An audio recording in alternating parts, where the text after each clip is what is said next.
E lá vamos nós, como diz a bruxa do Pica-Pau. Essa é a aula 3 desse curso de extensão Escritos Gnósticos e a Outra Face do Cristianismo. Esse, curso é parte da minha conclusão de curso do meu bacharelado em filosofia pela Uninter. O meu nome é Fábio. Hoje a nossa aula é sobre antropologia. Veja como as coisas começam a ficar menos confusas. Agora eu até tenho um nome para dizer. Ah, Veja como agora a gente começa a chegar dentro de um espaço onde nos é mais familiar, que é a visão de si mesmo, o cogito, aqui na nossa aula, vendo como os gnósticos ou gnosticismo pensava o homem, e quando eu digo homem, óbvio que eu estou me referindo ao ser humano, o andrógeno. A gente viu na aula passada sobre essa androginia do primeiro ser, e mesmo no texto sagrado, no texto de Gênesis, a Eva é tirada da costela de Adão, então pelo menos em uma das costelas Adão era também uma linda mulher. A nossa aula de hoje então vai falar sobre como os gnósticos viam essa questão do ser humano, e lembro que, sendo uma proposta de estágio, eu preciso que pessoas comentem, digam o que está achando, o que não está achando, em que momento da aula dormiu, por exemplo. Qualquer tipo de interação é importante para eu validar essas aulas como estágio, e eu agradeço se você puder fazer isso. Lembro também que, comento sempre sobre a ruptura no acesso ao conhecimento com a inteligência artificial, então por isso venho carregado de um empirismo, tenho uma visão bastante empírica na qual prevalece a minha experiência sobre, um conceito correto ou errado, por exemplo, assim. E que mais? Acho que só. O tema da aula é você. Nós vamos falar sobre o homem, sobre o ser humano, sobre o ser ou ente que somos, na visão do gnosticismo, de acordo com os registros que temos disso. Isso envolve falar sobre a queda da alma, que continua o assunto da semana passada, que foi a cosmogonia gnóstica. Depois, um conceito bastante importante nessa aula serão os 3 tipos de seres que foram criados, de acordo com o gnosticismo. A importância do autoconhecimento dentro da gnose e, achei interessante falar também sobre a ressurreição, já que um dos nossos temas é o cristianismo gnóstico, o gnóstico, como é que é? Esqueci até agora, não sei, mas a outra face do cristianismo, e havendo o dogma da ressurreição, decidi falar sobre isso. E sobre uma decisão comportamental, no sim na ideia de como que uma visão sobre o corpo pode gerar comportamentos diferentes. É isso. Ai, vamos lá. Eu, eh, começo com a seguinte provocação: o corpo é uma prisão? Você tem a sensação, ou a impressão, ou a certeza de que o seu corpo é uma prisão? Eu fiz eu usei essa frase para gerar imagens de inteligência numa plataforma de inteligência artificial. E coloquei até o print aí na sua tela para ver, para mostrar que em nenhum momento eu pedi uma pessoa com um abdômen desse. Isso daí eu não sei de onde veio, mas veio. Acho que talvez tenha vindo da carga tão, intensa que tem a palavra corpo, basicamente. Então, eh, na sua opinião, o corpo é uma prisão? No Na filosofia gnóstica, sim, a gente semana passada pôde, relembrar o conceito de criação do mundo, onde Sofia, um dos éons, aquela identificada em Provérbios 8, a sabedoria, se encanta com a possibilidade de saber, decide saber nos seus termos, sem o seu correspondente, dentro da divindade original do Pleroma, e com isso gera Ialbadaoth, ou Ialbadaoth, que é, ao que tudo indica, o Jeová, ou Yahweh, da história de Gênesis, que aí sim passa a criar o homem, os seres humanos. Ele criando, os seres humanos, faz com que os seres humanos fiquem num formato de prisão, porque ele mesmo está limitado pelo seu nascimento tendo acontecido sem um encontro ou uma cópula perfeita, na divindade suprema, na divindade que está fora, que está no pleroma e tal, tal, tal. Então, essa pergunta eu faço porque é a base da filosofia gnóstica, e é importante a gente ver como ela se encaixa dentro da nossa própria alma, né. Talvez ela se encaixe, talvez ela não. Ah, um lembrete que eu esqueci é que eu não faço apologia ao gnosticismo, não prego, não estou proselitizando o gnosticismo, mas não deixo de achar importante experimentar em si mesmo como fica algumas visões específicas. Acho que essa é um bom exercício da filosofia. E para os gnósticos, o corpo é sim uma prisão. O Apócrifo de João, que é aquele texto que a gente diagramou totalmente errado aí na tela e que estamos acompanhando desde a primeira aula, que é um texto muito completo em si mesmo sobre, o gnosticismo cristão, tem essa explicação ou essa descrição de como foi a criação do homem, desse corpo, do humano.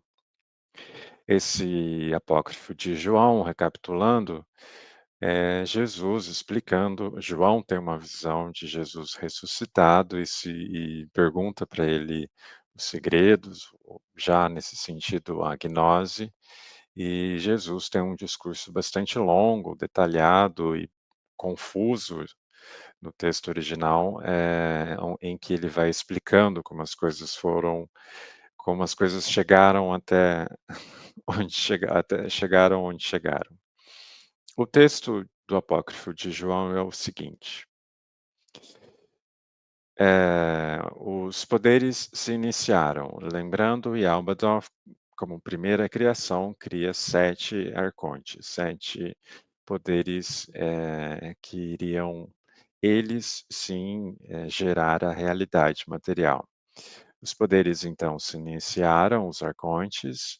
O primeiro, a bondade, criou um osso, alma. O segundo, a presciência, criou um nervo, alma. O terceiro, a divindade, criou uma carne, alma. E o quarto, a suzerania, criou uma medula, alma. O quinto, o reino, criou um sangue, alma. O sexto, a inveja, criou uma pele, alma. O sétimo, a compreensão, criou um cabelo, alma. E a multidão de anjos atendeu a ele e recebeu dos poderes as 7 substâncias da forma natural, para criar as proporções dos membros e a proporção das ancas e a função de cada uma das partes. Então essa é uma descrição da criação, do ser humano, de acordo com um texto da da biblioteca de Nag Hammadi sobre, eh, que é considerado cristão gnóstico, porque essa criação pelos arcontes é uma base, algo característico em várias facetas do gnosticismo.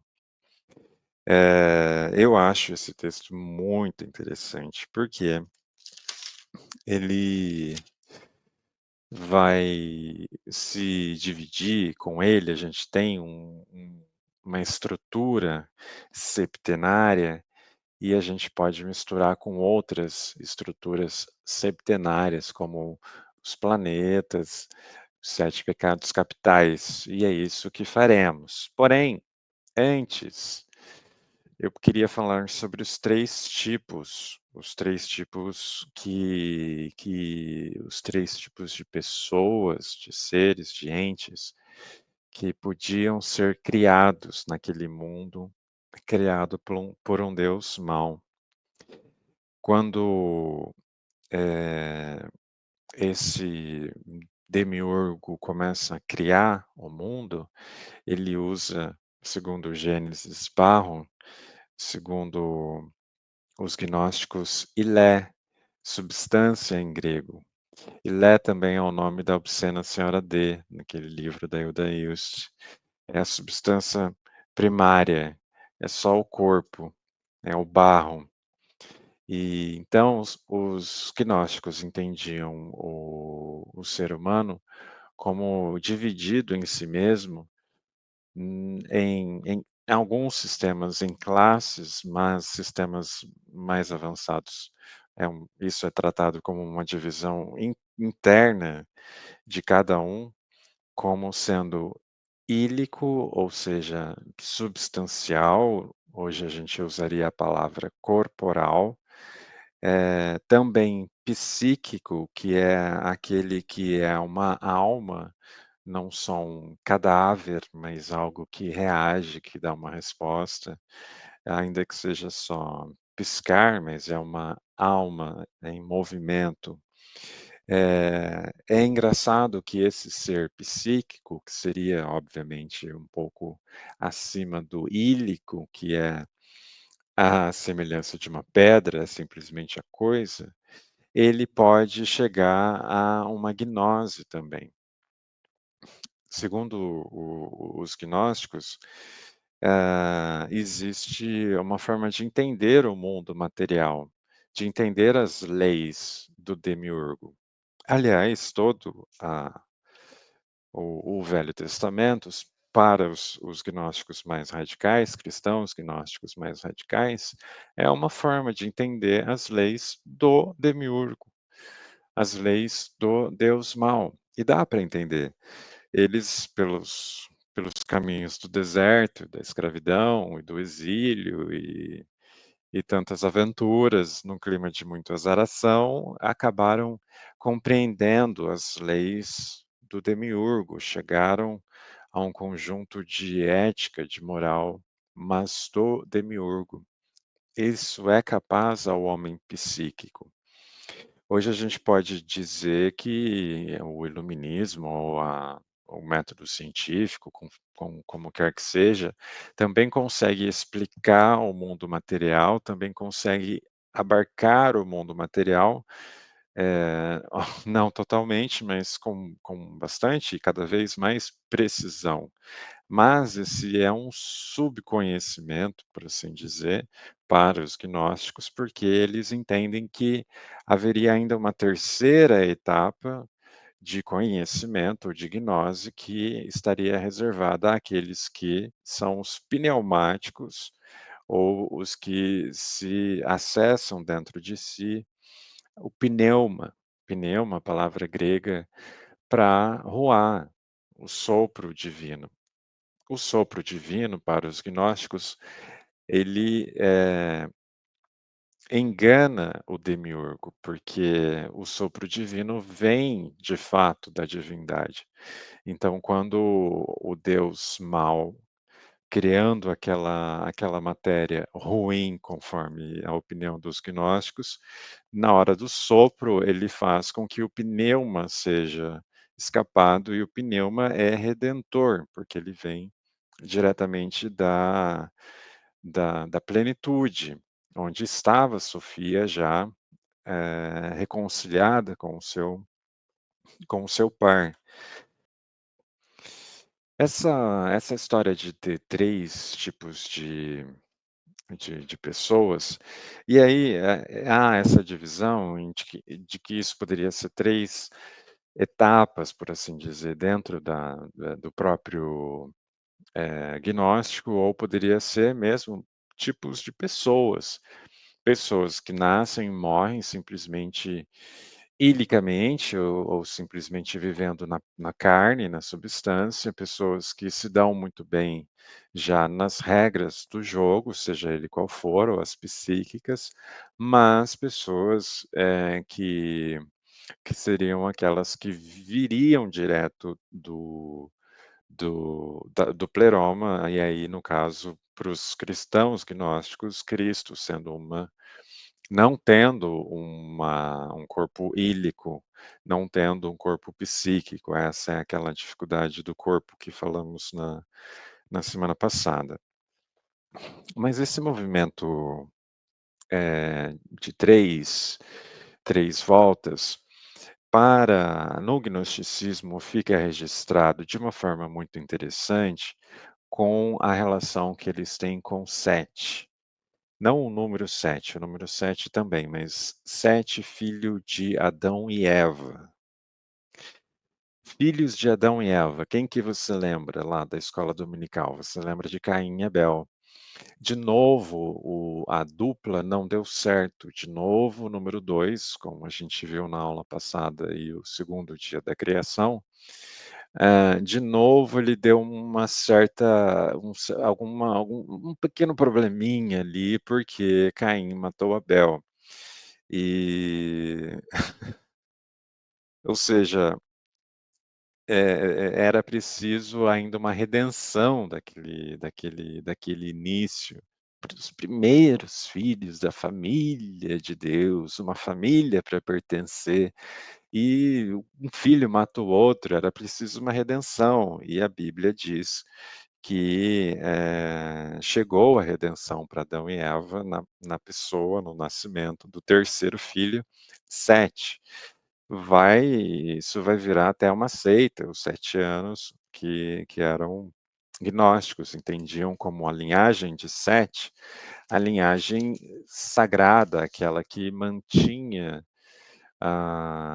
o pneuma, o ruá com, o Deus Todo-Poderoso. Por quê? Porque, Sete é citado na Bíblia como,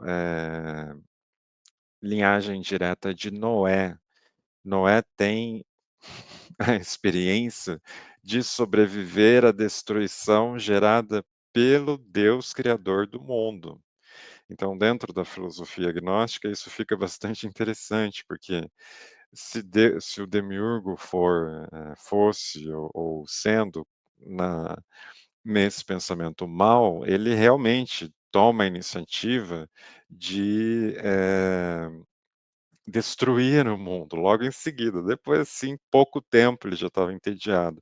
Mas há uma salvação que é depois simbolizado a um pacto, a uma redenção, que vem da linhagem de Sete com Noé, que, que fez o outro pacto com Deus, e começou tudo de novo, a partir de Sete, da linhagem de Sete. Então, há essa coisa especial do número 3 nesse desenvolvimento da ideia de homem no no gnosticismo. Ao editar esse vídeo, eu gostaria de pedir para você, querido aluno, pensar na parábola da semeadura de Jesus, onde As possibilidades de fertilização são 30, 60 ou 100. De novo, se repete os três tipos de pessoas. Como eu havia dito antes, os septenários, esses sistemas que envolvem o número 7, pode permitir com que a gente faça pode nos permitir associações interessantes.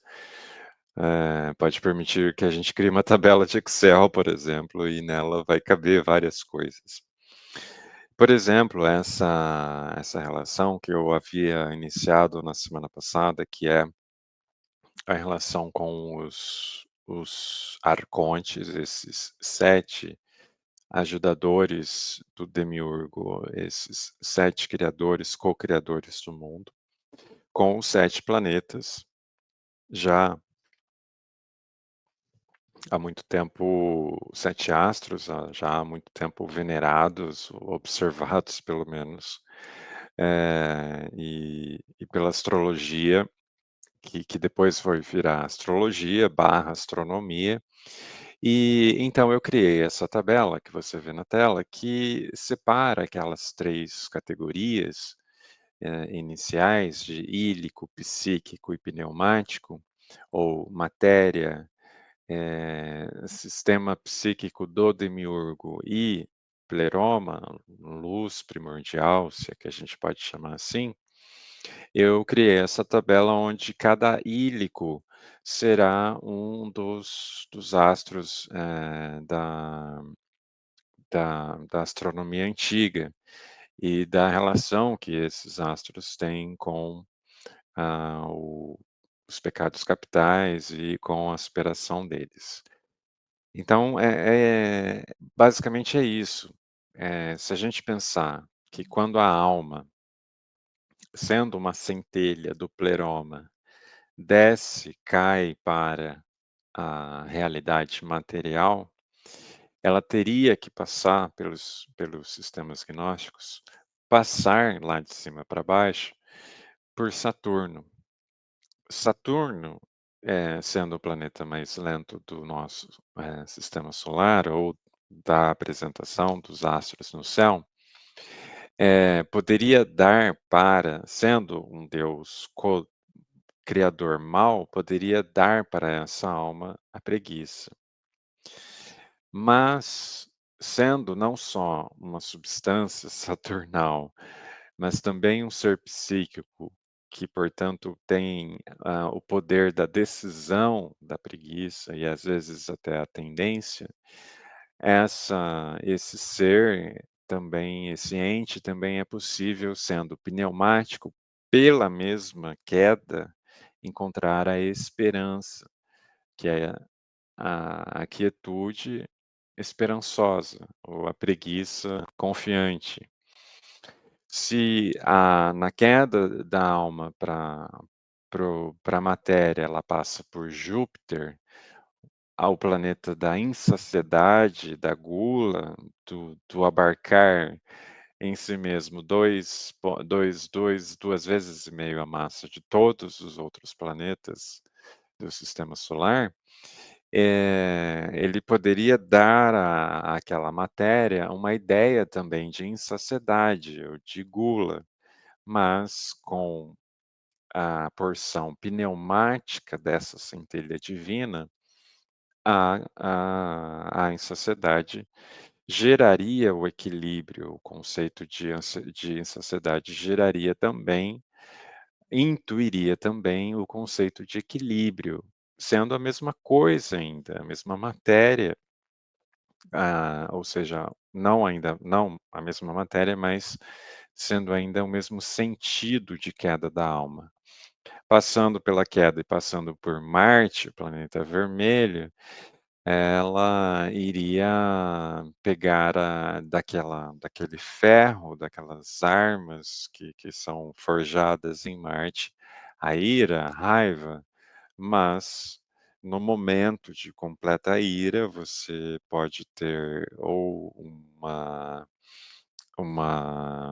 uma decisão totalmente errada, mas também é somente nesses momentos em que você poderia pneumaticamente perdoar. O conceito, então, de perdão, se a gente vivesse somente na luz, não existiria sem a criação, a matéria que comporta a ira. Então, essa interconexão entre o mundo, psíquico e pneumático, ela é bastante interessante, porque ao mesmo tempo em que falamos do pleroma, do pneumático como o último, falamos do psíquico ou da matéria como base necessária para que esse último aconteça. E aí vamos continuar.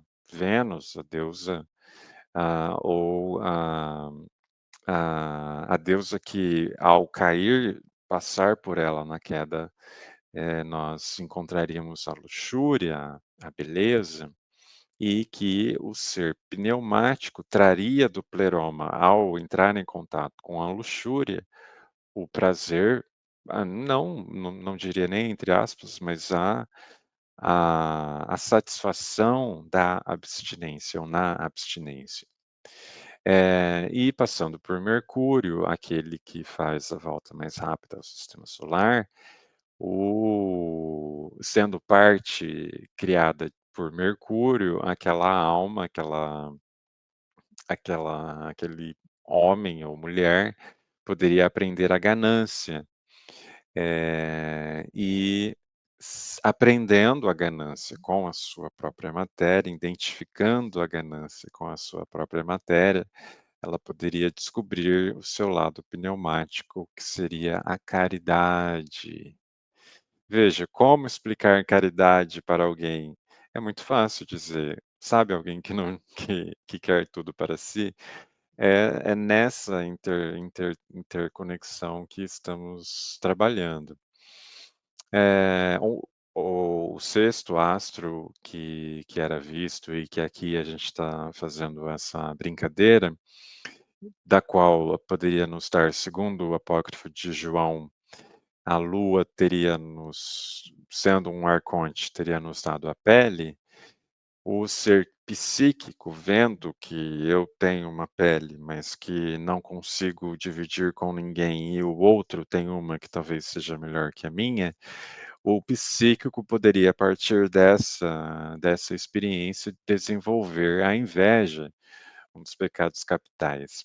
Mas o ser pneumático, a porção pneumática daquela pizza que é o homem, poderia, pela inveja, entender o amor, que é desejo, mas, sublimado, se queira.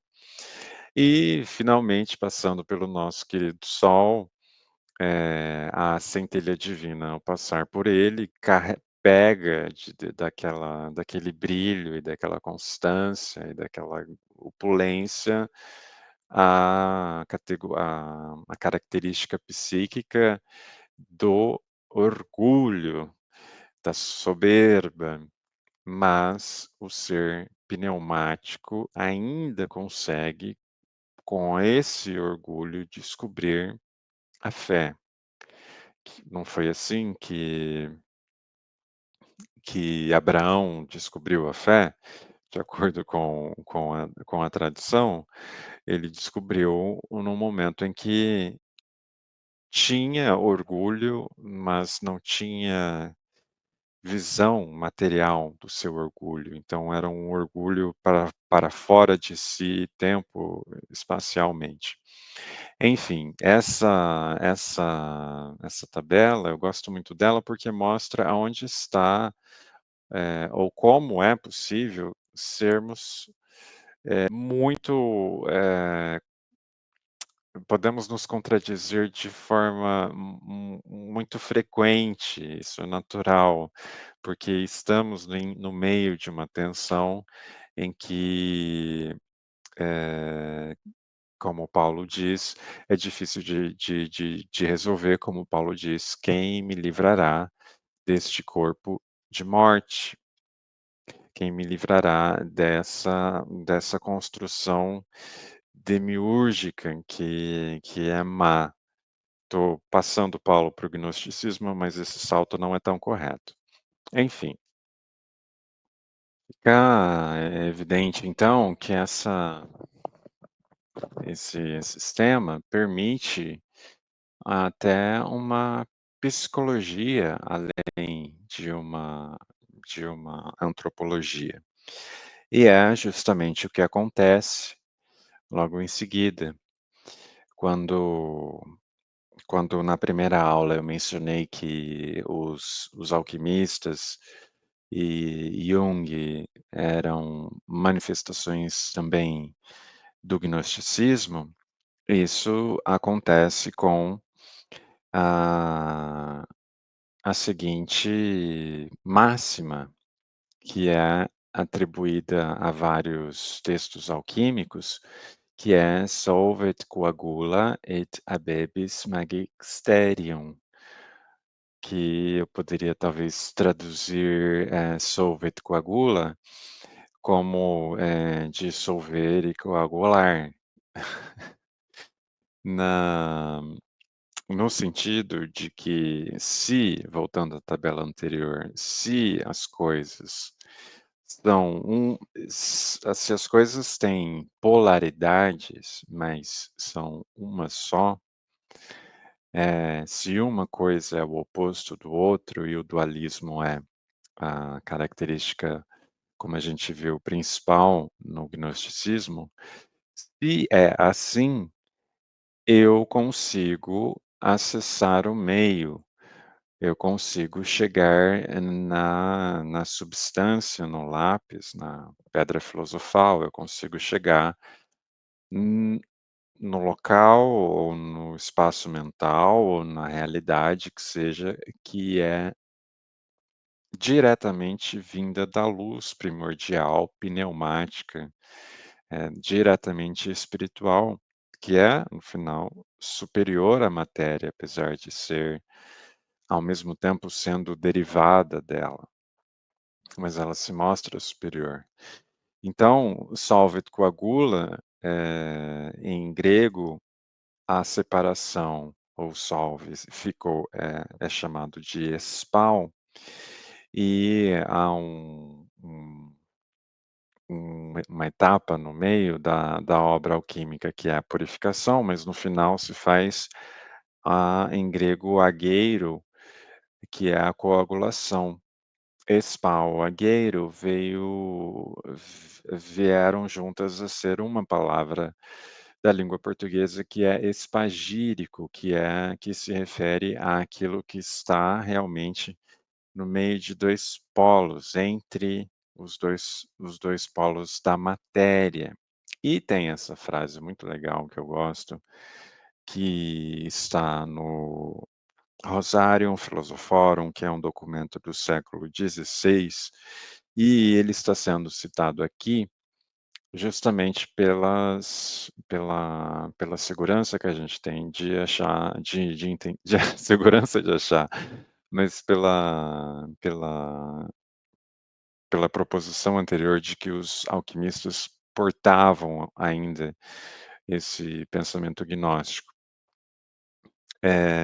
Essa frase atribuída a Hermes Trismegisto, mas tudo era atribuído a ele, e portanto quase que, nada é seguro afirmar sendo dele, até a existência dele é difícil de afirmar. Essa obra especificamente talvez tenha sido escrita por Dornelles, eh, diz o seguinte: "O remédio espagírico", ou seja, aquele meio depois desses 2 processos, ou meio entre os 2 processos, o meio final entre os 2 processos da matéria, o remédio espagírico, mesmo em dose mínima, cura todas as doenças, devido à sua simplicidade ativa, que neutraliza qualquer enfermidade. O remédio também trata distúrbios mentais, como loucura, furor, delírio, imbecilidade, restaurando a clareza do espírito. Além de devolver a saúde, ele aguça o intelecto e a percepção, revelando conhecimentos ocultos das esferas superiores e inferiores. Na antropologia gnóstica, a saída, do de do pneumático, ela é muito fértil, porque ela faz com que cria-se a possibilidade de atingir qualquer resultado, de haver uma lei acima das leis meramente psíquicas, de haver, no caso deles, do pensamento deles, conforme exposto na semana passada, de haver uma divindade superior à divindade que nós entendemos ser a criadora, a chefe, a dona, ou o senhor dos exércitos. Então, atingindo essa divindade superior, pode-se chegar a qualquer resultado, porque ele ou ela está superior ao reino, às autoridades, esferas superiores e inferiores. Essa questão de isso virar um remédio, esse sistema virar um remédio, foi não só incentivada no século XVI, não só por Dornelles, mas como também por Paracelso, um médico alquimista que escrevia sobre as suas ideias de como era o funcionamento do corpo humano. Se a gente está falando do século XVI, era ainda um tempo de liberdade, onde a gente não tinha inventado o raio-x. E aí, as coisas ainda não tinham dado errado a esse ponto, de acordo com Foucault, com a opinião de Foucault. Então podia-se fazer abstrações e das mais loucas possíveis sobre o funcionamento, o que era o homem, o corpo. E Paracelso é um dos que veio com essa, de misturar as operações alquímicas com operações mentais, operações até de sintomas e de investigação sobre o funcionamento do corpo humano. Isso é possível por conta da herança gnóstica de entender a matéria, o corpo, como uma centelha pneumática, uma centelha divina que vem diretamente da plenitude, né. Jung vai colocar essa questão de solvet coagula, essa questão alquímica no conceito dele de sombra, que é, como você já deve ter visto em algum reels, a sombra tem a sua chave, como costuma dizer junguianos, ou a sombra tem a chave da sua personalidade. A ideia, segue o pensamento dualístico radical gnóstico, porque, de acordo com a psicologia analítica, de Jung, se eu, identifico em mim o que o outro causa de desconforto, eu consigo entender muito mais sobre mim, sobre eu mesmo. Então, não se busca fora a solução, se busca naquilo que é a sombra do próprio comportamento. E se busca isso porque nesses espaços que nos são inconscientes porque reagimos de forma mais material, mais substancial, como a luxúria, ou como a ira, como a inveja. Se a gente investiga isso, a gente consegue achar a pneuma disso. Então ela tem um potencial imenso na psicologia analítica ou no pensamento de Jung, a sombra àquilo que nos está controlando, nos está definindo no final, mas ao mesmo tempo oculto a nós mesmos, né. É isso. Vamos falar então sobre a ressurreição. Eu peguei 2 trechos diretos dos da biblioteca de Nag Hammadi, para mostrar que no caso do cristão gnóstico, a ressurreição toma uma forma diferente. Ela toma forma, como diz Chicó, no Alto da Compadecida, a forma da volta por dentro, do pavio de vela, do talo da macaxeira, porque se Jesus precisa ressuscitar, ele vai ter que fazer a volta por baixo, como é a ressurreição ou o dogma ou como se acredita no cristianismo tradicional de que Jesus desceu ao inferno. É óbvio que era necessário ele fazer isso, porque no pensamento gnóstico, ele estava naquele momento, se você permitir esse verbo horrível, mas reconfigurando os arcontes, liberando os arcontes de si mesmo, lembrando os arcontes criados pelo demiurgo. E no final, o demiurgo, o criador da morte, da fatalidade de perder quem a gente ama, per enganando até ele mesmo, ressurgindo ou voltando dos mortos. Então eu separei dois trechos desses escritos que falam sobre a ressurreição. Um deles é o Apócrifo de João e o outro é o Evangelho de Filipe. O Apócrifo de João explica, então, essa volta por dentro da ressurreição pelo gnosticismo cristão dessa forma: aqueles que não conhecem o Pai inefável permanecem escravos dos arcontes.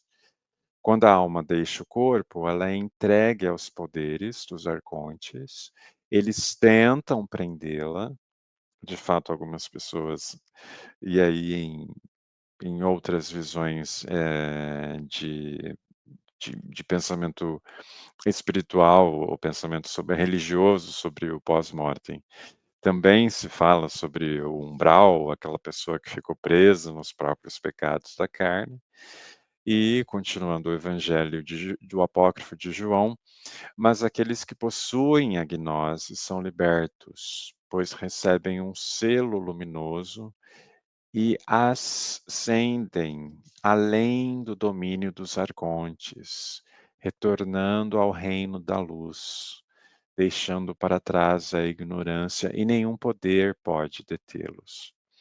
Então, o primeiro ressuscitado, aquele que abriu o caminho para esse caminho de volta, teria sido, pelos cristãos gnósticos, Jesus, mas esse caminho, conforme a gente vai ver em uma outra aula, é um caminho para todos, tanto para cima quanto para baixo. No Evangelho de Filipe, ele mostra como que a ressurreição, como se lida com a ressurreição e o corpo.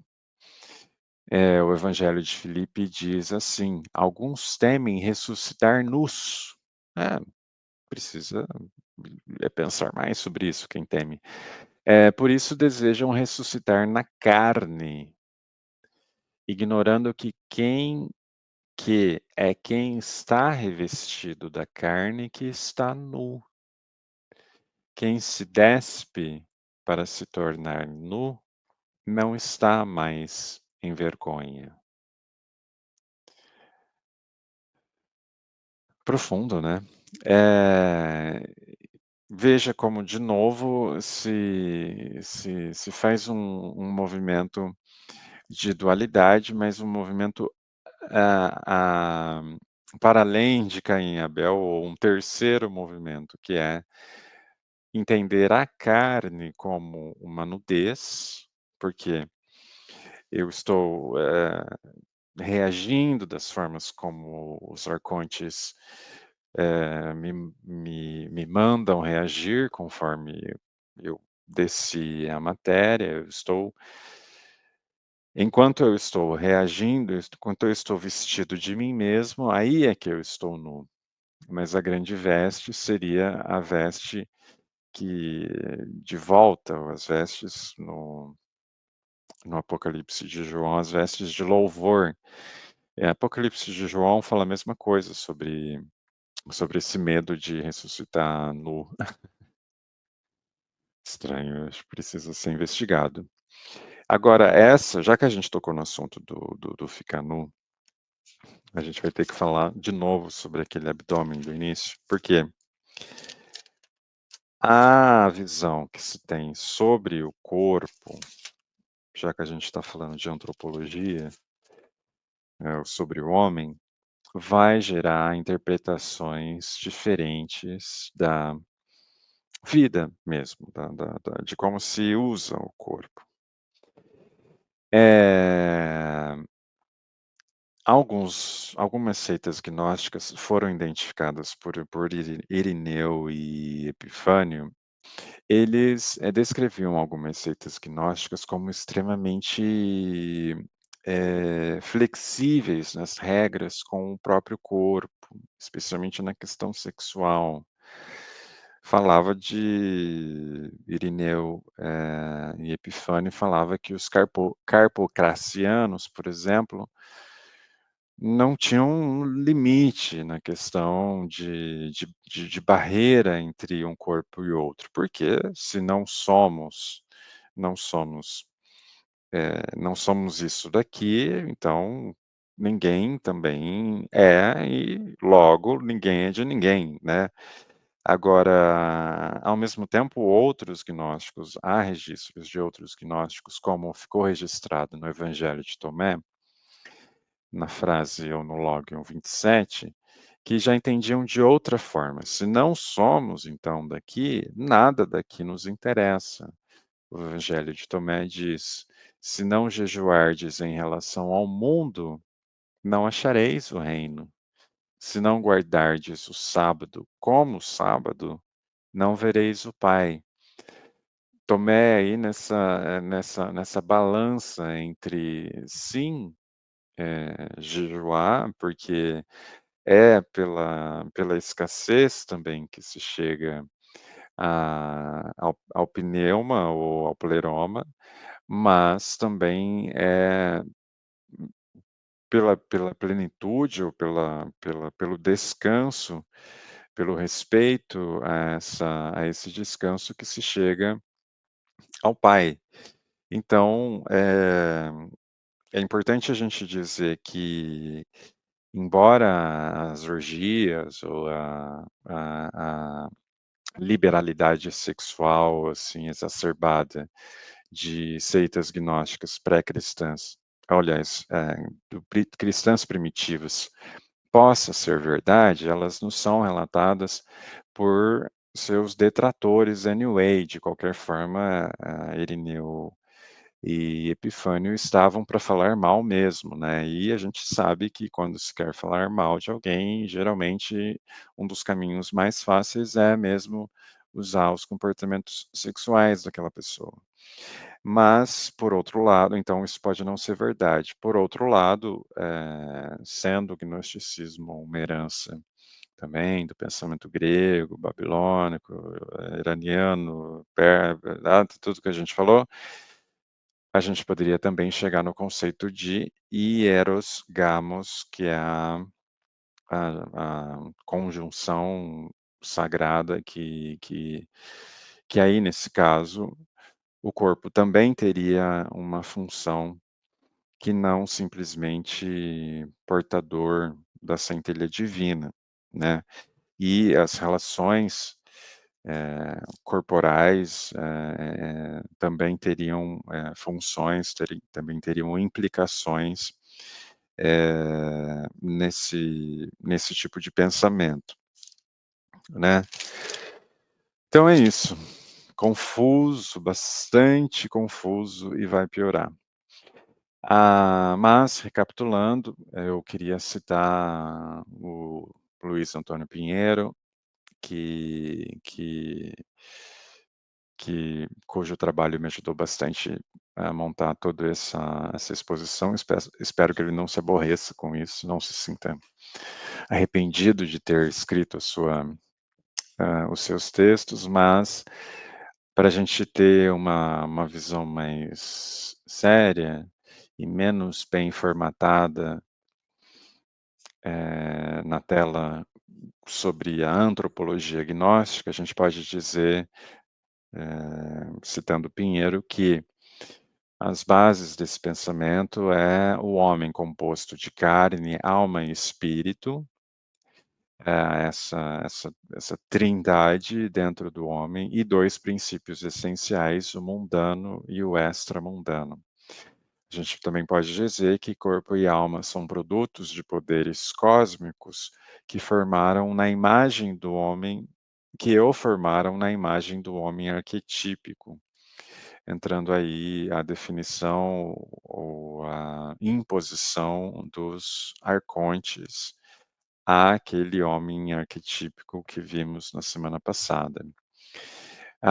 O pneuma caiu na prisão do mundo e está adormecido e intoxicado pelo veneno do mundo, ou, não só o mundo mundano, mas também, não só o mundo extramundano, mas também o mundo em si, a experiência em si vem envenenada, conforme o pensamento dos gnósticos. E o despertar e a libertação se darão com o conhecimento, ou seja, analisando um pouco mais, indo um pouco à frente da própria matéria, indo um pouco além da própria decisão, o gnóstico pretendia encontrar um espaço de equilíbrio onde ele estaria dentro da plenitude. Isso não é Desculpa, é importante mencionar, mas é importante mencionar que isso não é tão prático assim. A interconexão que a gente viu entre os elementos, ela é bastante, como a gente vai ver na próxima semana, ela é bastante complexa. Nós temos 3 naturezas, tudo bem, bacana, maravilhoso, mas o mundo é feito de 4 elementos. Falta ainda esse quarto elemento, que é a mulher, que é o tema da aula que vem. Mas, juntando tudo, a gente pode, saber que existe mesmo uma imposição, uma espada chamejante que nos separa da plenitude e que uma vez atingida, se atingida a plenitude, a gente pode não estar aqui mais vivo, até, porque, a plenitude é justamente o movimento, em si mesmo, mas não mais exterior. Recapitulando também, vimos sobre a linhagem espiritual de Sete. E, não sei por que falei essa última frase, vou encerrar a aula com esse tom que ficou um pouco confuso, mas com a confiança da vossa benignidade de aparecer para a aula da semana que vem, que é a aula 4, que aí vamos falar sobre esse quarto elemento, que é também, por onde se expressa os limites da existência, que é a mulher no gnosticismo. Muito obrigado pela sua atenção e pela sua paciência. Tchau.